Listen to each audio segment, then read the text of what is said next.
Jatend piny Kenya William Ruto nokone gini pesa mar ndiko gi mar chulo gino e maonge.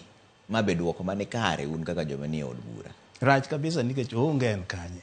Ing'eyo nitiere gima wacho ni ng'ad kodi kaluwore gi nanga ma in go.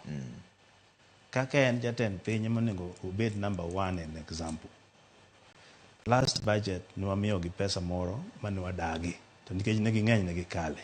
Billions madhi State House. Renovation ang'o wuodhi ne moko go endo. Pesa nitie Kenya ka. Priorities ema wrong. Ok inyal kone doctor, nikech Kenyan doctors are least paid. Gine michulo gi matin. Kidhi kada UK, US, pesa magidwaro no thin kabisa. To ng'iye in another way.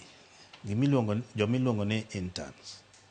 Intern ing'eni en the tail end. Mwisho mar training. Matiende ni kagidhi kanyo to gitiyo.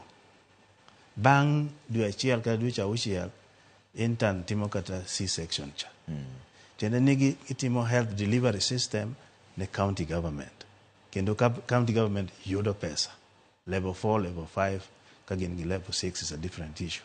Koro nengo be ni wuoyo mane gi wuoyo mesa ni o capture national government responsibility men training to the gig kama joka koro tiyo mondo counties oyud pesa. En discussion mayom kabisa maka gibet tiko ni wan mabiro nyaka ka in kawe nyaka ka to giyudo payment ma interns go dwaro not 70,000 kaka bedo suggested. To mae makuro pod omogo nyaka sani kendo jalo